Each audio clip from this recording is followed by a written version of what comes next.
Miami, the market's on fire. To buy, to sell, to hold, takes you higher. With Zalewski and Hernandez, you know the sound. Ya tú sabes.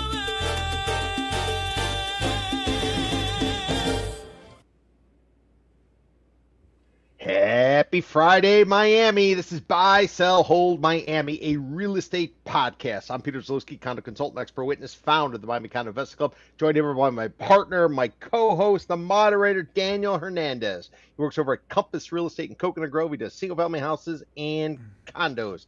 Daniel, Monday, limited review of Fannie Mae mortgage applications. Se fue, gone, no mas. Get ready to take longer to get a mortgage on a condo. It's going to cost more and probably going to have a much higher rejection rate. So what is this? What was the status quo, Pete? Limited Status review? quo was if certain, and I'm not a mortgage expert, talk to somebody who does mortgages, but generally speaking, if some had gotten approved prior to, it was easier to kind of push it through in order to get financing. Remember, people in the mortgage industry, they make a point off of the loan application. So therefore, the more you can process, the more money you're going to make. Ultimately, it's a pain. I would put mortgage application processing up there with maybe doing a rental if you're in the real estate world. It's not something everybody wants to do, but if you can get some volume, it's good at it. Now suddenly, come Monday, it's getting complicated. Fannie Mae is changing a nationwide policy to reflect what's going on in Florida. So the Florida way is now going to be nationwide. So everybody up in Portland, Oregon, maybe you're in Seattle, maybe you're in Chicago, you're all going to have to do it Miami style now, or Florida style, I should say. And then when does the 10 to 15% bump in the review and the reserves click in? That's at the beginning of next year, right?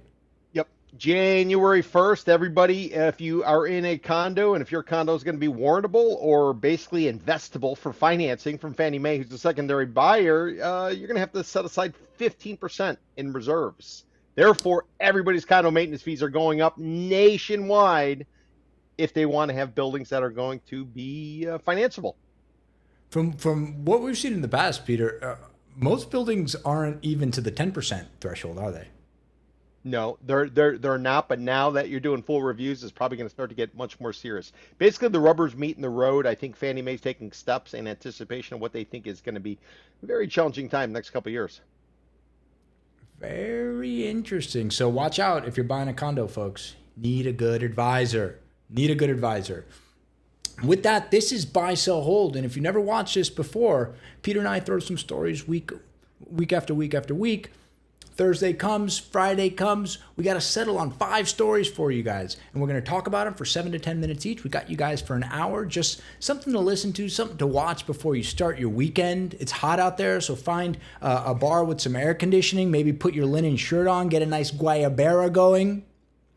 And at the end of each topic, we're either going to buy because we agree, we sell because we disagree, or we hold because we're just going to sit and wait and we need more information. And with that, Pete, Miami, we're number 1 again. I feel like we're number 1 in a lot of things. We are number 1 in the cost of living. And I'm not talking about absolute numbers. I'm talking about affordability, right? How much you spend on housing, how much you spend on your car, how much you spend on rent and insurance versus how much you make. Yes, New York is going to be more expensive when we're talking absolute numbers, folks. But when you're talking about salaries versus how much you're actually, putting out the door to live your life, Miami, number one. We're number one.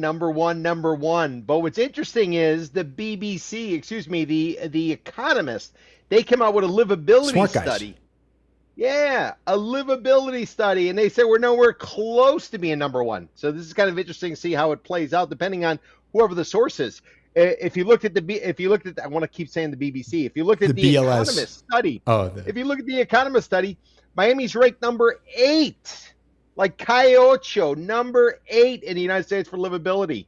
Nation and worldwide number 44. But we're number 1 based on this study in terms of what, affordability? Is that how they're referring to it? Yeah, it's affordability. So they were drawing the numbers from 2019 to today. So back in 2019, the 35% of Miami households spent their income on housing. Today, that number I think is 40%, right? So that's a lot. But and then appreciation of properties have gone up 79%. Wages in the same period have only gone up 35%. Not to mention, we are the most expensive homeowners insurance market in the country. Second highest car insurance in the country. I forget who's number one. New York, shit, you don't even need a car, so there's that. You probably spend anywhere from $10,000 to $15,000 a year when you add up the maintenance and your lease and the tolls and your financing, yada yada.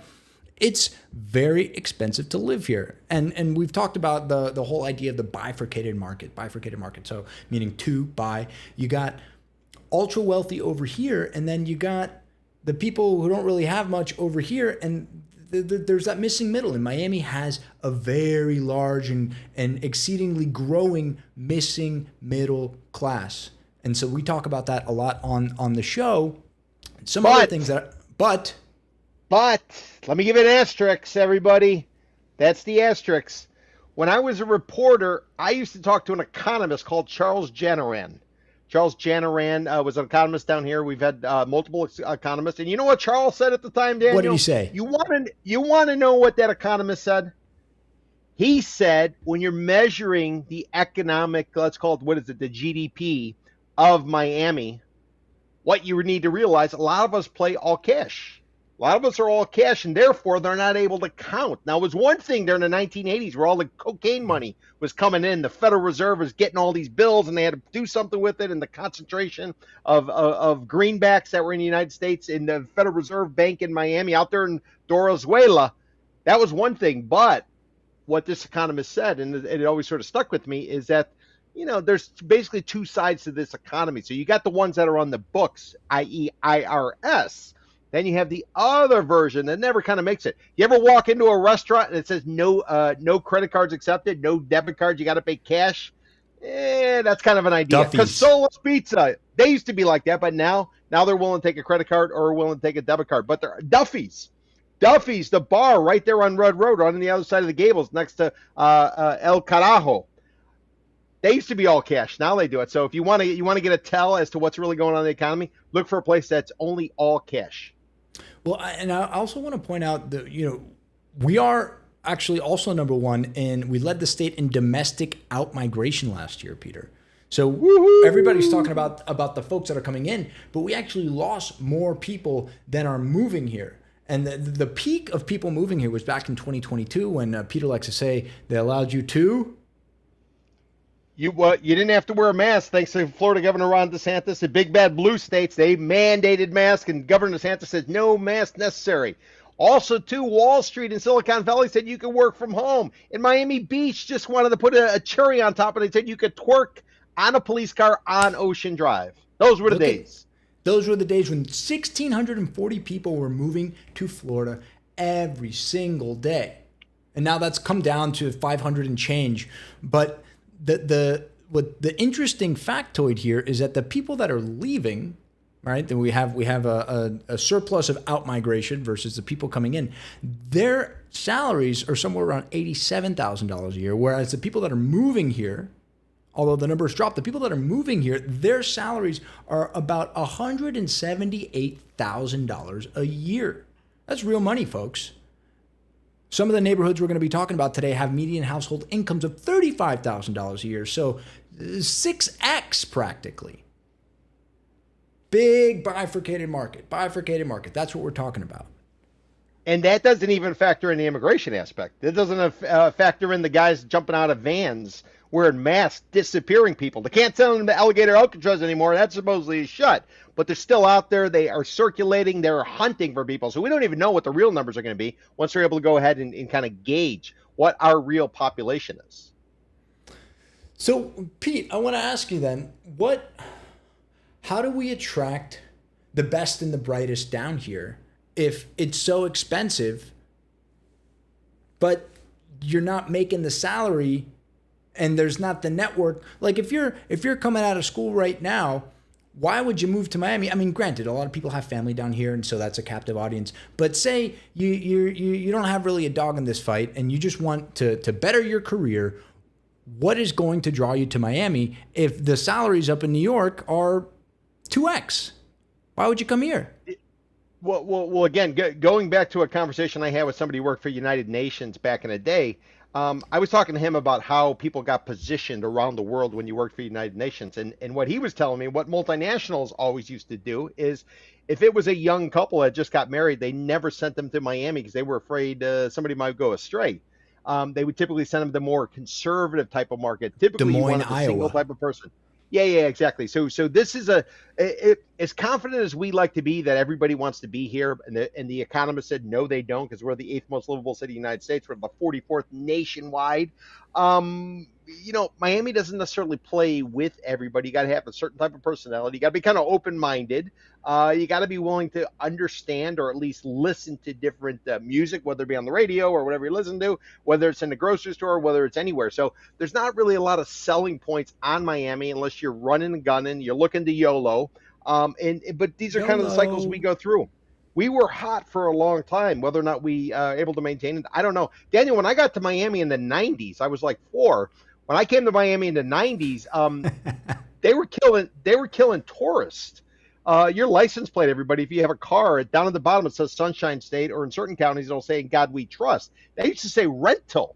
So what would happen is people would go into the airport. They get picked up on one of these buses, which now we have the Metro River Miami International Airport. They take them over the all the rental car places, and robbers would follow the guys with the rental, and they would rob them.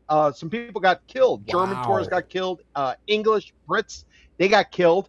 And that's when we're driving on 95 or on the turnpike, you're going to see 24-hour security. They had to put that up there to kind of calm everybody. So I guess what I'm telling you is Miami goes through ebbs and it goes through flows, and we've been on a good run. The question is, though, where are we going to kind of go going forward, especially if you have these people coming down making, what'd you say, 180 grand, 160 grand a, 180 a grand. year?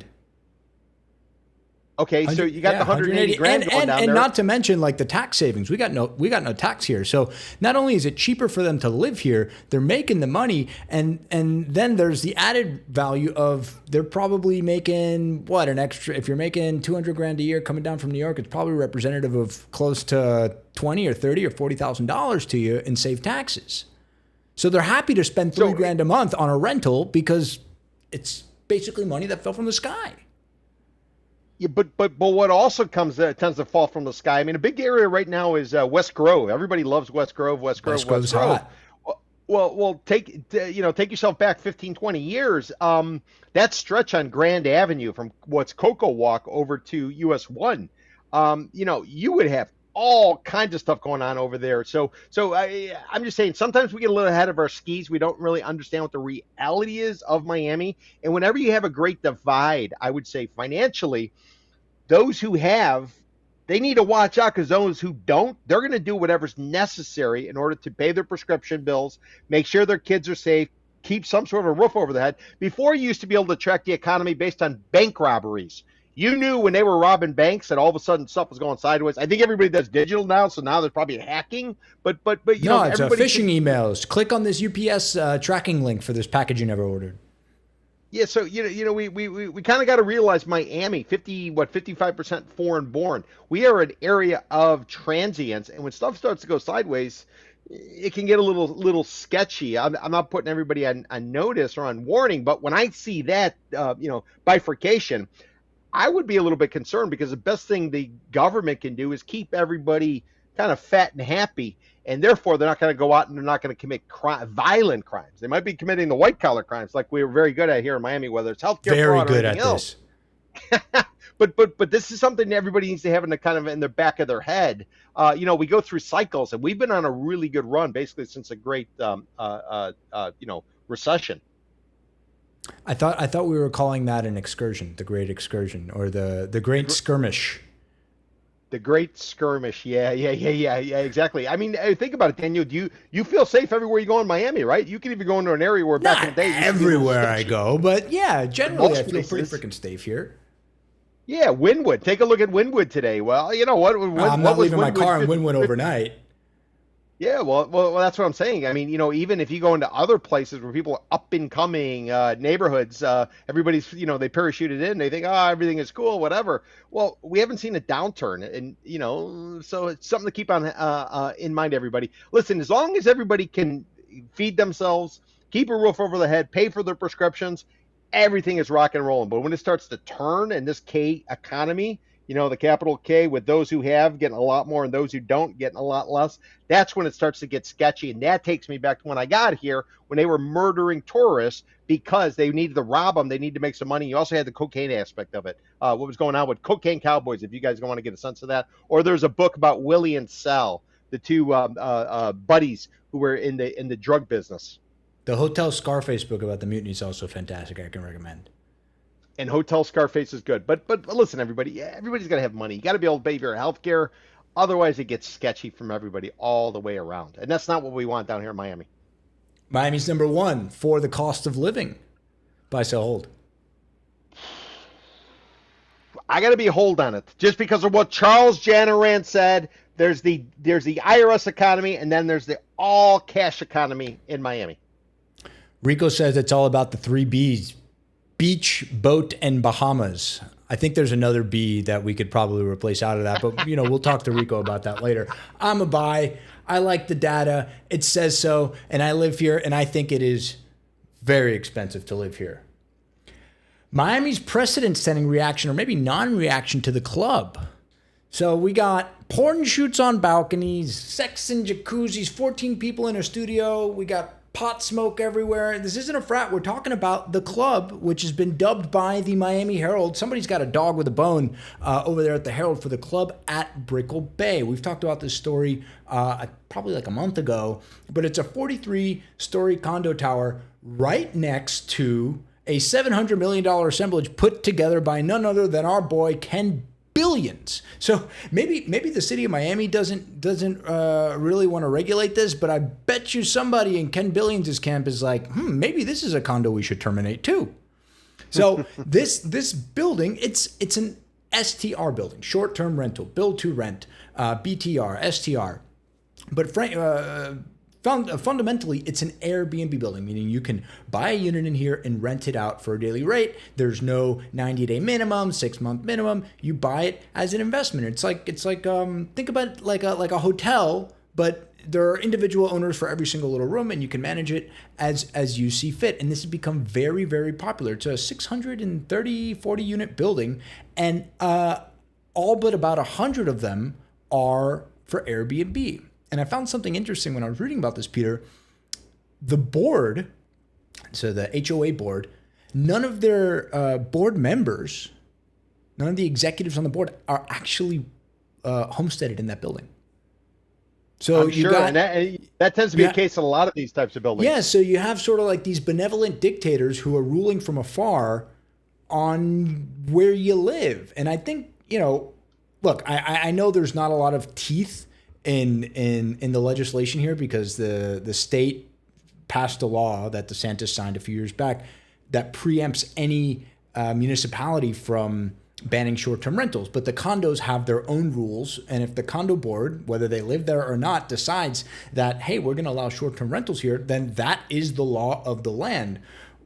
What I think is sort of crooked, though, is I'll put something forward. You shouldn't be on a condo board if you don't live in the building. You can own there, but why are you making decisions for the residents of the building if you don't, in fact, live there day in, day out? Because what do you care if the pool's open 24 hours a day or people can blast music 24 hours a day if you're not even there?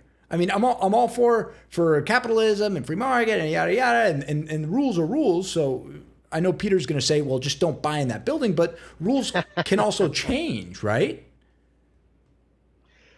Listen, this is an example of NIMBYism, if you ask me, because like you just said, they read the condo declaration. They should have. It's 300 pages. Nobody wants to go through it. But one of the reasons that building got put on the map, and just to remind everybody, Tibor Hollow put it up, Old Man Hollow. He's now passed, but he was a developer who's done quite a bit. He did over in the Omni area, put a lot of stuff on the board there. He did a project called the Panorama, which is right down the street, a couple of block or two down the street, just north of where the club is. But the whole sales pitch of this project was the fact that you had short-term rentals. And I told the story before, during the Great Recession, you'd go and show units in there and you'd open up the door and there would be a blow-up mattress and some clothes hanging, because you had REO, real estate owned agents who were getting foreclosures from banks, and they were listing them. They weren't making money, so they were sleeping them, or they were doing whatever they were doing. This has always been like the lifeblood. This is the DNA of this particular building. And for somebody to suddenly come in and say, wow, we don't want it. Well, the only thing I would push back and saying, prices a lot of times in a building like this are based on the rent that it throws off. And if you're able to maximize rent because you're Airbnb-ing it for a porn shoot, an OnlyFans, a bachelor party, bachelorette party, whatever the case may be, if you get rid of this, so your valuations are going to go down, I would argue, because the quality of the building and the location of the building, while it looks good on a map, it does not have water. It's 20 years old or so, that particular building. It's real heavy and dense when you get inside of it. Probably one of the real sales feature besides the short-term rental is that you got a 7-Eleven downstairs. So you can just go to the 7-Eleven 24/7 and get whatever you need. And if you're into OnlyFans or anything like that, I'm sure they got all the, you can imagine what they have in there. So you got a vending machine with like props. We'll call them props. Props. Well, and two, during the Great Recession, it was one of the top 3 foreclosed buildings, entire state of Florida, including the Jade and the View or the View. Yep. Yeah, this building. And by the way, everybody, we dealt with this 15 years ago during the Great Recession. Everybody was doing this, and you know what the Condo Board Association did? They went to the city of Miami police. Does it sound familiar, like what we're hearing right now? And you know what the resolution was? Let's go ahead and require anybody coming into this building and others, you got to take a photograph. So they started taking photographs. So all of this is simply history repeating itself. The people who didn't know did not do their due diligence, and or they didn't use a good real estate advisor, because a real estate advisor would have told them that. These are newbies chasing a shiny object. Do I have sympathy for them? No. If you can't beat them, join them. Rent out your place, move somewhere else, and take advantage and capitalize on what is basically, what would you call it, hedonism 3, because the first 2 are in Jamaica. So are you a buy on this? Because I wanted to put this in the rundown, because we talk a lot about the Central Business District and the sheer torrent of short-term rental buildings that are going to be coming online in and around the Central Business District over the next, 12 to 24 months. We're talking thousands and thousands of units that are basically selling the club at Brickell Bay's dream. People that the club at Brickell Bay is the slide in the marketing deck for all of these STR buildings in the Central Business District. It's the OG. It is the OG. And so I guess people are biting the bait on the hook, because those, from what I understand, at least in the pre-construction, those buildings are selling in droves and they're closing. I mean, 501 just came online in the Central Business District. That was sold out. You got, I think the Delano they're putting up is going to be STR friendly. All the 11 guys are STR friendly. 601, which is from the same group that put up 501, the Aria, the Gale, you got the Crosby, you got, is Okan Tower going to be an STR building? I know Flow House, which is basically entirely institutionally owned, STR building. All of them, everything, that's all they are. I used to say, whenever you see a green space that's not a park, that is a condo development site, whenever you see a condo, it's a short-term rental. And by the way, so are the rental buildings. They're short-term rentals. And you say, well, how can they do it? Let me tell you how they do it, because I know some guys who did it. What you do is you put a place up on Airbnb, and the city and the building property managers, they're out there searching. So you do a bait and switch, which we would never do in Miami. You run an ad for a particular unit, and when somebody reaches, and you say you got to approve them, somebody reaches out, you say, you know what?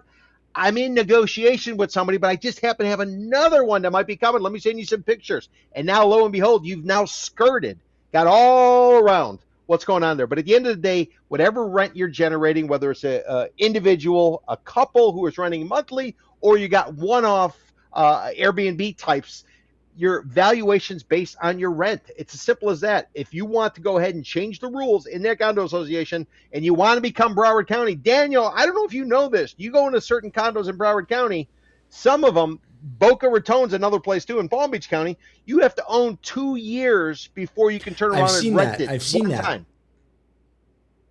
So this is not a new issue. The people complaining about this are the ones who just bought a car and then they realize, oh wow, this particular model is everywhere. They never noticed the car before until they purchased it, and then they realize that this is old. This is history repeating itself. Miami's precedent-setting reaction to the club. Buy, sell, hold. Precedent setting. I would be a sell. You're a sell. I think this is all. Yeah, these are just people suddenly discovered. City of Miami hasn't really done anything about it, and that's why I guess why everybody's up in arms. What the City of Miami's come out and said is, hey, like, you want us to send inspectors out there? These are individually owned units. We need owner permission to enter the property. If there's nothing inherently wrong with the building itself, there's nothing they can really do because that's what the condo declaration says. That's right. Well, I have heard, though, I will say, what I've heard building departments do is if a place goes up for sale, some of them are going ahead and they're looking at listings, whether it be on, Your Compass or it be on Zillow or wherever, Your Compass website or Zillow, and they'll go ahead and they'll take a look at the interior images, and if it doesn't necessarily match what they have on the books, then they're going out there to inspect and try to get access. Now the owner doesn't have to necessarily let them in, but this is something everybody should be aware of. So when you go ahead and you put up a listing, I've been told, because I know some guys who got jammed up doing this, they went ahead, they made some changes. I don't know if they got the permits or not, but the city building departments are becoming cognizant. So while maybe this isn't a formal go out there and create like a press scene, I'm sure the city of Miami definitely has it on its radar in terms of what's going on. But this is not new. City of Miami police were involved with this in 2008, 2009. That's where but now we have a new player on the field. There's a special interest group named Airbnb that is directly incentivized to keep the party going on these things. We need the party in Miami. Listen, you want family entertainment, you go to Orlando. You want adult entertainment and take that however you want, you come to Miami. Why would we possibly try to pull, let the air out on this particular, industry we have here? It doesn't make any sense. I'm a hold. I want to wait and see what happens. Where are you at? You're a sell on this? Yeah, I would be a sell. I'll tell you what's going to happen. Nothing. The people who are bitching and moaning, they're going to come to the realization you can't fight the Fed.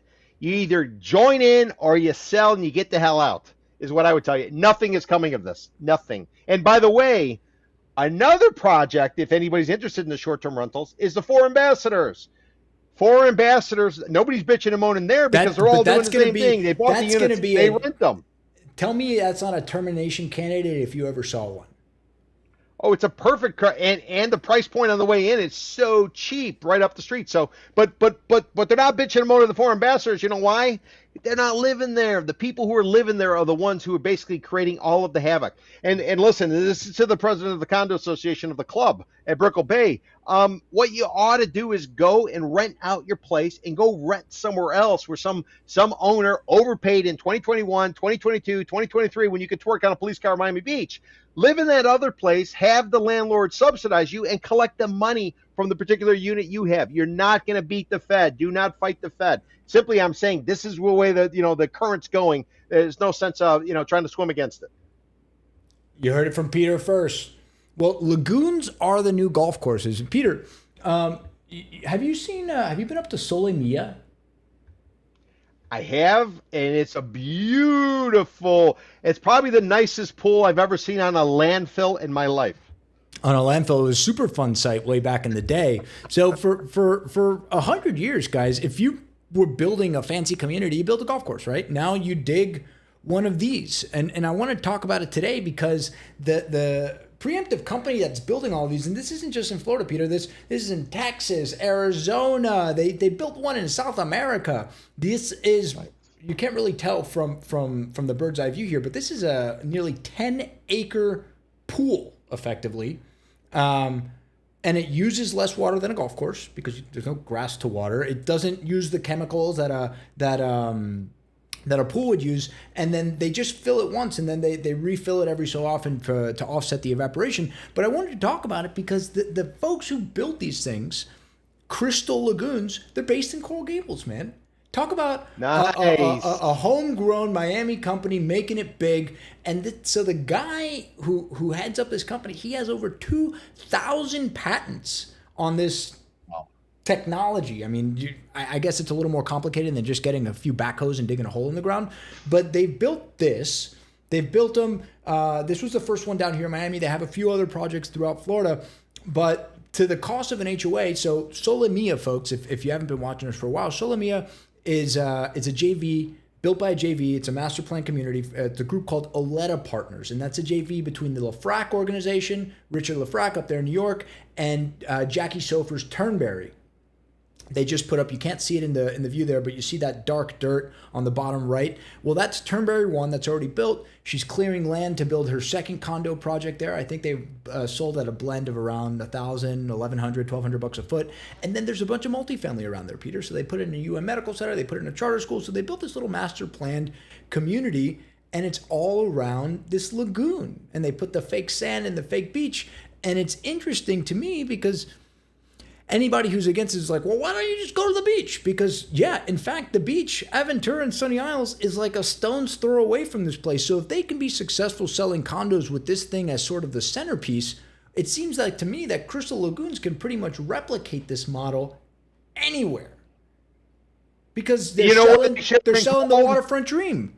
Tell me. You know what they should have been called, though? President Trump, what the hell were you thinking? You hired some guy who didn't know how to resurface the reflection pool. You should have got these boys. Yeah, these guys would have done a much better job. Listen, I've been past this lagoon many times when I go to Costco. There's a Warren Henry Jaguar dealership up right there. FIU's North Campus is there. When you go past this thing, it catches your eye. This is a shiny object we're always talking about in Miami. Spectacular job. It always looks good, and it doesn't have the algae.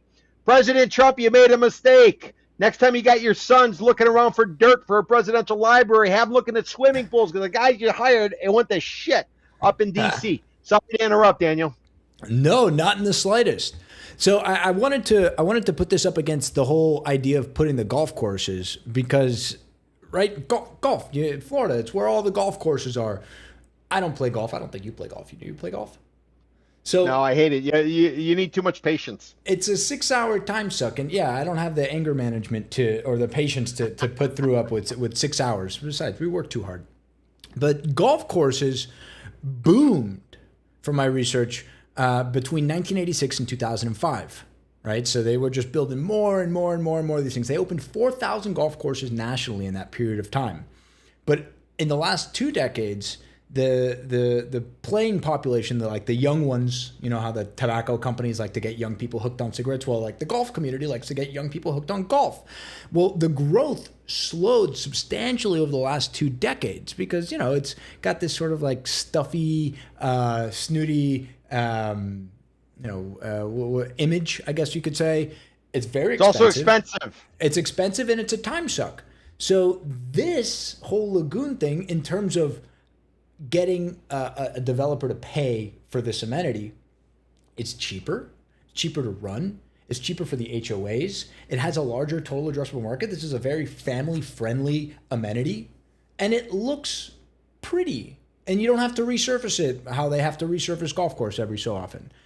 So I applaud this organization for doing this. I applaud Jackie and her partner Richie Lafrac for getting these guys to do this here, because I think it looks really nice. And by the way, if you don't want to live in Brickell, or you don't have to go into the armpit of downtown for work, you don't have to spend the $2,000 a square foot at the Waldorf Astoria. You can get something from a reputable builder like Jackie Sofer right here with this cool lagoon, and it's not going to cost you $2,000 a foot. It might cost you $1,200 a foot, or she's probably doing the second tower at $1,500 a foot. But I'm a fan of this. I hope they keep on building more of them.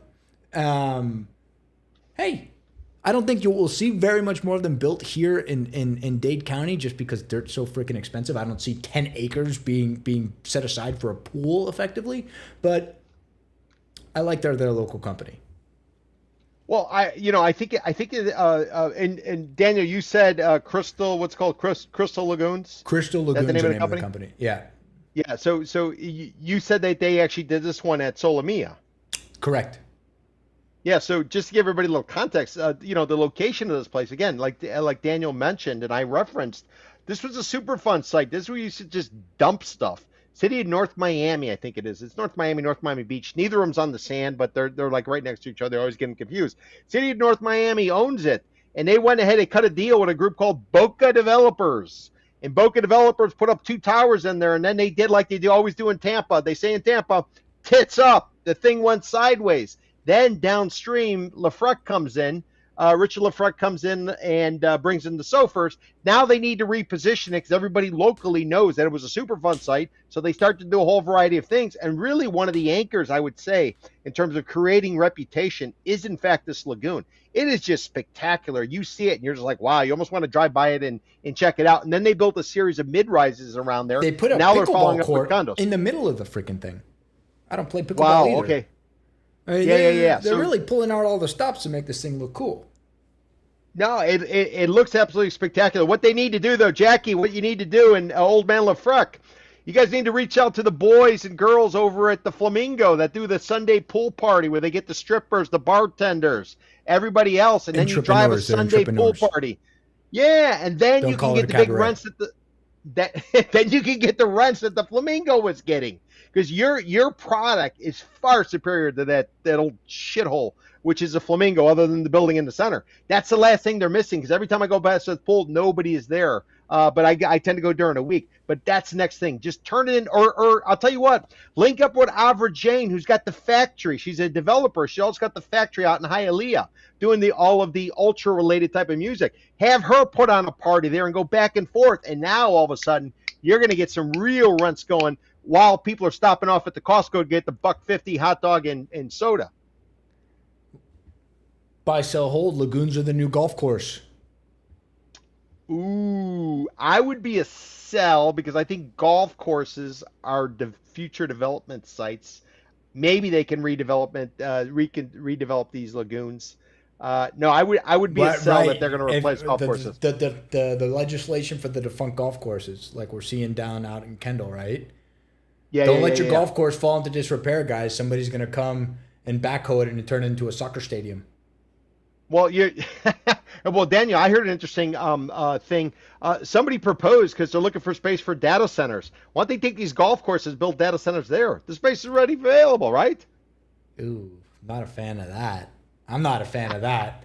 Lagoons are the new golf courses. You're a sell. I talked a big game, but I'm a sell. I like it. I don't think they're going to replace golf courses. But golf courses will be replaced. And they'll probably be replaced with condo buildings. Blight Club Alapata. So the first rule about Blight Club is that you complain enough and somebody opens up a CRA for you. A CRA is a community redevelopment agency, guys. And so when a neighborhood, a zone, an identified geography becomes so out of whack and ugly, you go over to your municipal administrators and you say, hey, we want you to create a community redevelopment agency. And a community redevelopment agency is just, is it a bond, Peter? I think it's a little more complex than just putting a bond out there, right? No, well, I mean, the way I've seen it, it's like a taxing district. You know how you got the DDA, Miami Downtown Development Authority, and everybody within that certain jurisdiction, they're paying an extra taxes going in there, and it's giving them the ability to do stuff. That's the way I've always seen the CRA. And keep in mind, like banks, when they do financing, they have to allocate a certain amount of cash for community reinvestment, just to make sure that there's that they're lending to everybody, and it's not necessarily leaning one way, i.e. redlining and stuff like that. So that's the way I've always seen it done. So we're talking about this because this week, the City of Miami approved a $243 million plan to reinvigorate and invest in a neighborhood called Alapata. Whenever you don't know how to spell these obscure names in the state of Florida, just add a consonant wherever you think it fits. Tallahassee, Alapata, Okeechobee. Just add the consonant and you're probably going to wind up spelling it right. So this $243 million plan, and by the way, this is just west of, as you can see there on the map, west of I-95, and then the western end of this is, what is that, 27th Avenue? It's 27th, yeah, that's what it looks like. 27th. And so it's roughly 3.5 square miles. And it's a warehousing district, a historic warehousing district. There in the southeast corner, you can see the Medical Center. There's a lot of redevelopment going in there. You have the Rubels, who moved their giant art gallery down from Wynwood into here several years ago. And then you have a woman named Lisette Calderon, who is sort of the godmother of development of this entire district. On the heels of the CRA news, she actually announced a $175 million development fund, and she plans, apparently, to spend it all in here. And since I had some questions of how the CRA is done, I was looking around, and whenever I can't understand something, I try to have it explained to me as if I were a golden retriever, right? Like as if I was 5 years old. And this is what I came up with. So imagine your neighborhood, Peter's, like a lemonade stand that makes money from selling lemons, and that's taxes to help the city. And right now, the lemonade stand, Allapattah, it's a bit broken, and it only brings in 5 lemons a year, say. The city needs a way to make more lemons to fix the roads and build a cool new playground, but nobody wants to open up a new shop there because it looks like shit.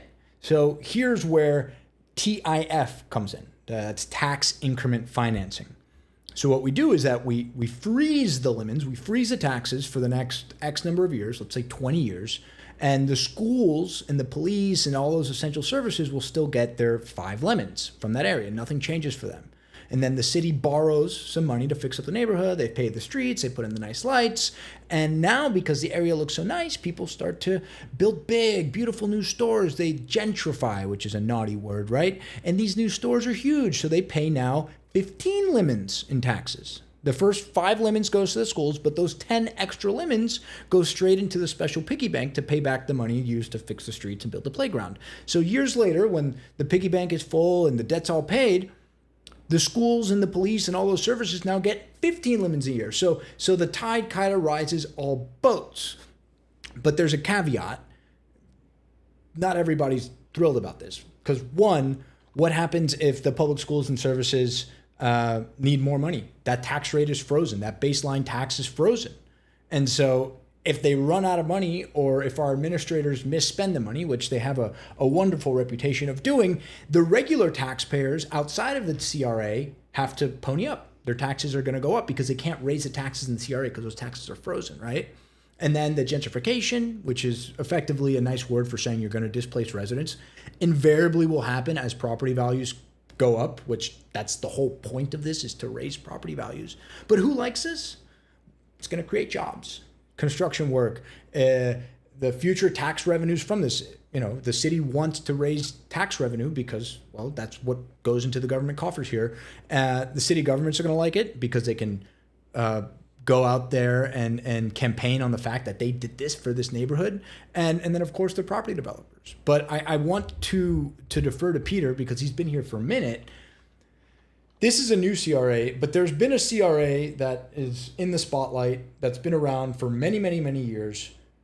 How has the Overtown CRA, Peter, played out? Has it played out as expected, or is that a cautionary tale for what Allapattah's CRA should be looking forward to?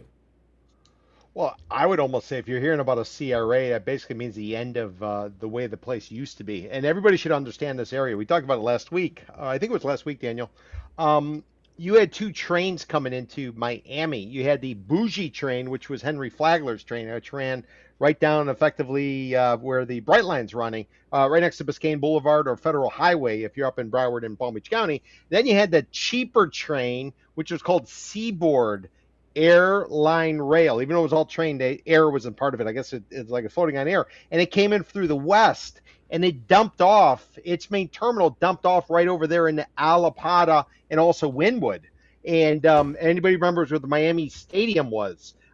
Right there, Miami Stadium was right across from the main passenger terminal. So where I'm kind of going with this is this whole area was laid out to be industrial. As a result, the way the roads run, and there's dead ends everywhere because you had a big train terminal, if you will, and where they kept the carriages and their locomotives and all that type of stuff. So the area is very difficult to navigate in and out and in and out. And there's still train tracks that are, some of them are still in place. I don't know if they're still used, but it's got a real heavy industrial type of use, almost like Wynwood. I would say Wynwood was a little bit more polished than what you're going to find in Allapattah. But here's the other thing about Allapattah. It's basically little Santo Domingo. This is a big Dominican concentration, Dominican restaurants, Dominican stuff. They have a Dominican Independence Day festival over there, Daniel. I went either last year or the year prior over in the middle of the park there, which name escapes me at the time. I'll get back to you on it. But basically, it sounds like this is all going, it's all going to change pretty dramatically in terms of who the. Yeah, and also too, and just to give everybody context, if you go a little bit farther north, Daniel, and what you're looking at, you're ultimately going to run into the 112, which is the Airport Expressway. Just on the other side of the Airport Expressway is Liberty City. Give you guys context, and also too, just to the west of this area is an African American going way back in the day type of community. So this is an area that's been overlooked for quite some time. It looks good on the map. While you're there, it can be kind of hard to navigate. There's really no public transportation. You're hemmed in by the river. You got the 112 to the north. It could get challenging. Anybody like Burger King, the original Burger King locations on 36th Street, just farther west of it. So a lot of history in and around here. If you guys like honk, there's a seafood joint over there called the Plaza. It's kind of like a Casola's, but for seafood. And there's also a place called Conktown, USA, if you want to pick that up there. I love the area. It is fantastic. It's probably going to go, though, with a CRA. And as it gets put on the map, and there's incentives for developers to come in there. So, Lisette, she's definitely putting her fingerprints on this area. But, we'll kind of see how it plays out. But I don't know. I don't know if I personally would go in there because of traffic, the congestion, the lack of infrastructure. That's sort of the whole point of the CRA, right? Is to fix all these things. When I was looking at it, there's some very strict requirements, and there aren't a lot of hurdles you have to overcome to establish a CRA. So there's effectively a document, right?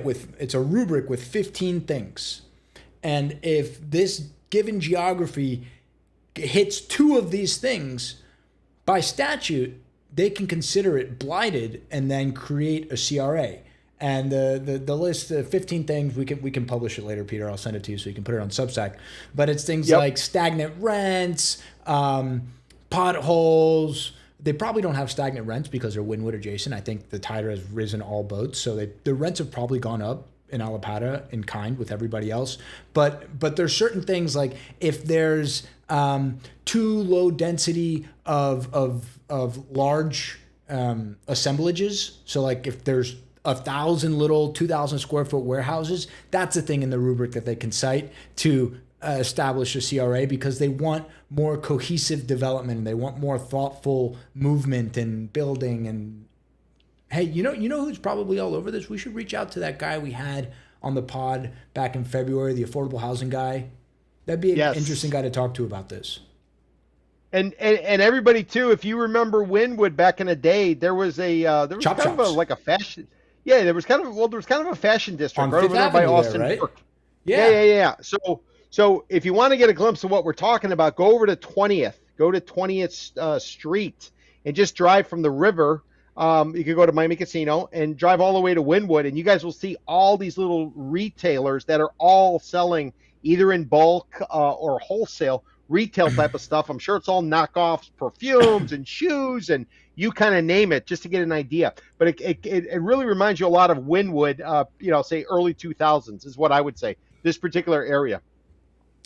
Blight Club Allapattah, you buying it? Are you talking about it? You can't talk about Blight Club. The first rule about Blight Club is that you can't talk about Blight Club.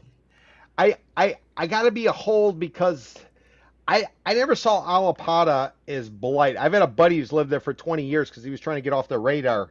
And he's always lived over there. So I've been going there. That used to be the bail bondsman district too, everybody, for what it's worth. That's where, because there was a courthouse right over there, or it still is. So I never really saw it as blight because I've always gone into the restaurants, the bars, the other stuff there. So to me, it's not blight. So I'd have to be a hold simply on the name Blight Club. I never thought it was blighted. I think this might be a little bit of a it might be a little bit. They're taking some liberties, if you will, calling it blighted. I put that on the rundown. I'm buying it. You're holding, I'm buying. I love the color on the board. See, we don't always agree on things. Peter and I aren't always on the same page, but I think we're going to agree on this one. Seating disharmony on Fisher Island. This rundown topic, disharmony's in quotes there because, Peter, there is a disharmony clause in the homeowners association rules and regulations on Fisher Island. Is that like the dating app? Is that like the dating yeah, app? it's like the Harmony. D-Harmony. So, and by the way, look, I'm not going to assume everybody's seen the show, so I'm going to do a quick little context check on Fisher Island because we've talked about it quite a bit, and I'm going to pull it up on the map for the gang. So Fisher Island, wealthiest zip code in America. I think the median income there is like $2.5 million, so quite a bit. And that little red square there, a little red rectangle, are the fuel tanks, 28 million gallons worth, that power Port Miami. And they were privately owned for 100 years. The county had every opportunity, decade after decade after decade, to buy it. They didn't. It traded a few years ago to a JV that's called HRP. It's a JV from some group out of Chicago. It includes, by the way, Related Group and Russell Galbit's group. So they bought this for $180 million. They want to tear it down and make luxury condos. Fantastic. That's what we do here in Miami. We make luxury condos. Problem is that there's nowhere to put these fuel tanks. $61 billion a year is what Port Miami does for this city. 300-something thousand jobs are involved, 8.5 million cruise passengers, and I haven't even talked about the cargo or the people that work on the cruise ships. So these fuel not just the ships, but they are literally fueling an economic engine down here in Miami. Fisher Island Community Association doesn't really give a shit. They don't like them there. They don't like them next to their $30 million mansions. They don't like them next to their school. I get it, guys, but they need this. The county needs this. So they put Jimmy Morales, he was the CEO of the county until he resigned in disgrace, or maybe gracefully, it's subjective. But he resigned a few months ago because he didn't like that Daniel Levine Cava rejected his negotiated $400 million purchase of this thing that was just purchased for $180 million a few years ago. He said that the port and the cruise ship and the cargo lines were going to pay for it, but the money's got to come from somewhere. It would certainly ultimately come, or the allocated money could have gone somewhere else. It wouldn't be going to buy this thing. Why are we talking about this again today? I feel like I'm beating a dead horse over here because not everyone in the Fisher Island Community Association, if you're an owner on Fisher Island, you're a part of this association, well, not everybody's really happy about all these lawsuits. And when you have litigation, as I understand it, I'm not a lawyer, Peter's not a lawyer, you have discovery. And what discovery does is that it puts all of everybody's naughty laundry out there, including in the digital age, all your WhatsApp chats, all your iMessages, all these things. Remember the Fisher Island disharmony clause? You can't say naughty things about Fisher Island. What kind of dystopian bullshit is that, Peter?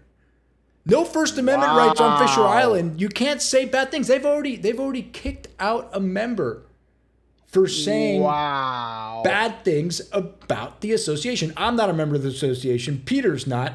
I think that is complete horse shit. Maybe I'll never get invited back there. But it's fine because there's these fuel tanks there. I don't want to get infected by these fuel terminals anyway. So, Peter, what? Wow.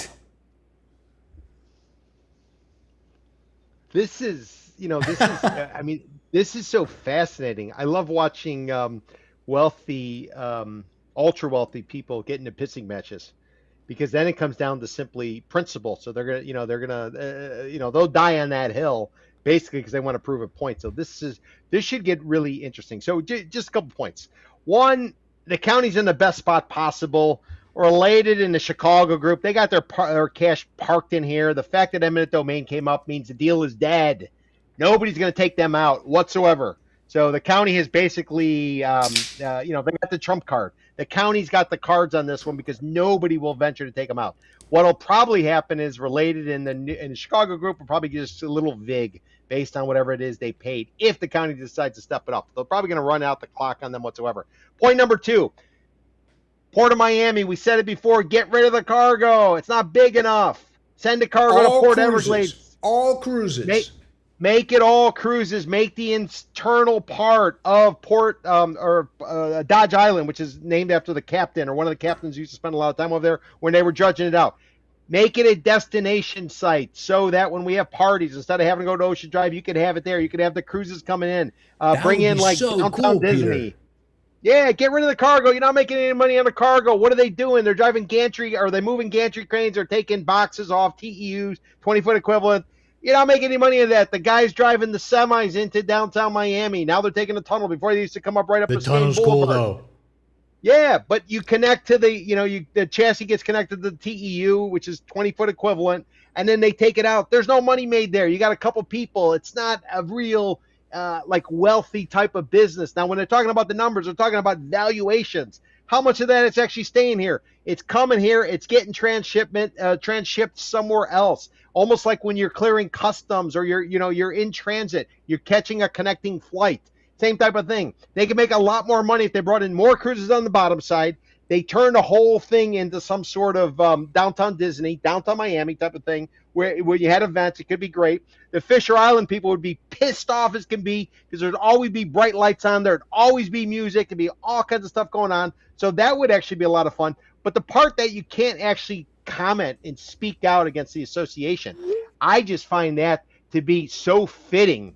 In this political environment, this is so fitting and good to the member who got kicked out. Also sounds like Dubai. As the Iranians are shooting missiles over to Dubai, some of the Brits and the expats are there. They're recording it. They're posting it. And what's happening? They're getting arrested.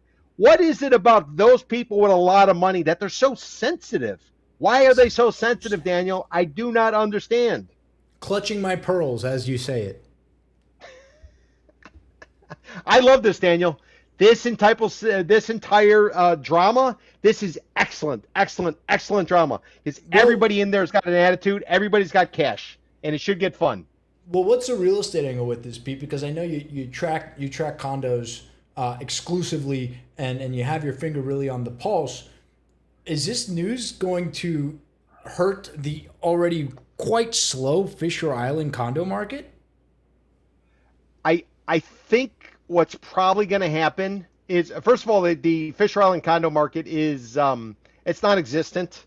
If you go ahead and you take a look at pending sales versus active listings, nothing's actually going under contract. Now they might say on the pre-construction side stuff is moving, but I can tell you nothing is under contract at this point. We just pulled the numbers this week.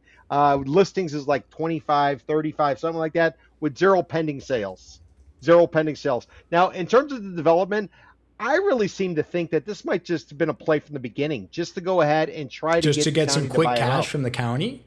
Yeah, or do some kind of trade, some kind of quid pro quo. Russell Galbert is a very intelligent guy. He understands how things work. For him to get involved in it, and George Perez as well, he understands it. The Chicago group, they needed somebody down here basically who could walk them through. They needed a chaperone, if you will. So to get those two involved, it sounds like you'd be able to deal with City of Miami Beach, deal with the county, deal with anything you wanted to do. So to me, it just sounds like a land play or something where they could pledge this. I don't want to say Sea Aquarium on the way to Virginia Key, but it sounds like there's more to this than simply putting up a couple condos and remediating. Daniel, let me repeat that: remediating those old school fuel tanks. I'm sure everything below there is clean, just like every time they tear down a just gas like station. Melreese. It's all clean. It's not going to be a problem right in the water. It's not a big deal. Listen, the best thing that could probably happen to these developers is the county takes them out and they deal with the remediation costs. Maybe that's why the county shut them down to begin with. Never know. Well, I mean, Jimmy Morales resigned for this. And then and Heidi Webb, the other executive for this, and then the interim director who came in to replace her lasted like a day and a half. Okay, it was like 10 days, I think. But seriously, nobody can keep a job over here. This is the worst job to have in Miami right now. There is no winning here. Yeah, the developers are jammed up because nobody will touch this property now unless they're buying it for pennies on the dollars. The county, they probably didn't want it because of possible remediation or anything else like that. Fisher Island's pissed off because A, you got controversy, B, you got people bitching and moaning, and C, you got these fuel tanks that are still there, and people are trying to say that this is the most expensive real estate in the country. You're selling $90 million condos next to probably this waste site what it is effectively. I mean, I don't want to call a spade, but I mean, bunker fuel is not really great. You know what bunker fuel is, Peter? I mean, it's at room temperature, it's a solid. Well, I was going to say, it's like, does that come out of like the Orinoco in Venezuela? You know, Venezuela produces all that real heavy oil. This is the byproduct of all the refined stuff. Nice. It's the dregs. It's the bottom of your little dime baggie. So you don't know what that is. I don't know what that is either. So really, it's kind of like once you've deep fried something, everything left at the end. Exactly. So are you all in for seating disharmony on Fisher Island? I'm a buy. This is great. I don't have a dog in this race. I'm not a cruiser. I do have a dog in this race. I'm a constituent down here. I'm a tax-paying constituent. I pay all my taxes, and I want the county to be able to operate and to get its GDP. And Port Miami is very important to this. But all of this infighting is just, guys, I'm going to bring popcorn next week. That's what I'm going to do. I'm going to bring popcorn next week because this is just too good to not pay attention to. It is fantastic. Hey, Daniel, as a hybrid, maybe the workaround is, why don't they hire a bunch of those emergency response little boats? Somebody goes out sailing in Biscayne Bay or something, they run out of gas. These little boats will pull up. I think they call them sea tow or something. Why don't you just get a bunch of those? Have a fleet of those. Maybe they can tap into the Iranians, see where they buy their boats from, just fill them all up with fuel, and then next time one of these cargo tanks comes through so Fisher Island can have more condos. Aye, Peter with his ideas. I love him. That's what we do here on Buy Sell Hold. We think out of the box. I'm a buy. He's a buy. That's our show. It is Friday, July 31st. We're in the last month of summer, or second to last month of summer, but I just count August as the last month. We are getting into the busiest time of hurricane season, even though it's an El Nino year, and we haven't heard much. Hopefully we stay lucky with that. But with that, folks, we will see you next Friday, as we do every Friday at 4 p.m.-ish Eastern Time. Ciao, everybody. Thanks. Oye,